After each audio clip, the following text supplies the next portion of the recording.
1960 সালে রাজ্যে সরকার যে ভাষা সার্কুলার জারি করেছিল তা বাংলা ভাষা গোষ্ঠীর কাছে বৈষম্যমূলক বলে ঠেকেছে, যার চরম নির্যাতনের শিকার হয়েছিল বাঙালি শিক্ষার্থীদের।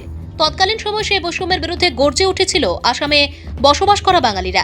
বিশেষ করে কাছাড় জেলার বরাক উপত্যকার সাধারণ মানুষের প্রতিবাদে এগিয়ে আসেন। 1961 সালের 19 মে বাংলা ভাষার স্বীকৃতির দাবিতে 11 জনের প্রাণ যায় পুলিশের ছোড়া গুলিতে। আর সেই থেকে প্রতি বছর 19 মে আমরা বাংলা ভাষা শহীদ দিবস হিসাবে পালন করে আসছি। তবে এবার একটু ব্যতিক্রম হচ্ছে। এবার 19-এর আগে নানান কর্মসূচি হাতে নেওয়া হয়েছে। 19-এর চেতনায় উজ্জীবিত করতে 16 মে মহা মিছিলের আয়োজন করা হয়েছে। করিমগঞ্জে অনুষ্ঠিত হবে সেই মিছিল। বুধবার এক সাক্ষাতে এতে সকলকে উপস্থিতির আহ্বান জানান 86 ভাষা আন্দোলন সৈনিক তথা এএসটিসির চেয়ারম্যান মিশন রঞ্জন দাস। সঙ্গে ছিলেন 86 আরেক ভাষা সৈনিক তথা জেলা কংগ্রেস সভাপতি রজত চক্রবর্তী সহ অন্যান্যরা। ভানুচন্দ্রের রিপোর্ট।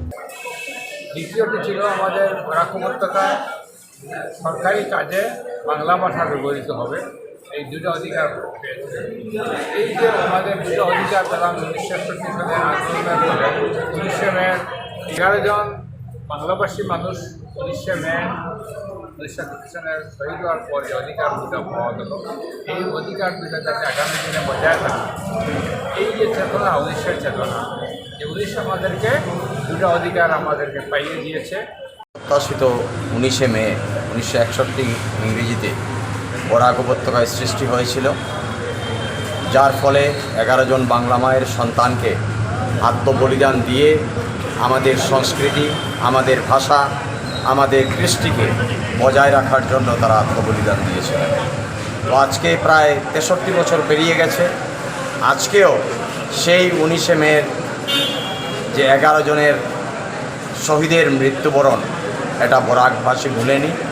তাই এটাকে উজ্জীবিত রাখার জন্য, এটার ইতিহাস সৃষ্টি যেটা হয়েছে সেটাকে বাঁচিয়ে রাখার জন্য আগামী 16 তারিখ সমগ্র বরাক উপত্যকা জুড়ে যে মহা মিছিলের আয়োজন করা হয়েছে, সেই মিছিলে সর্বস্তরের জনগণ উপস্থিত হয়ে যাতে ভবিষ্যতে আর এ ধরনের খর্গ বরাক উপত্যকার বাংলা এবং বাঙালি মায়েদের উপর না আসে।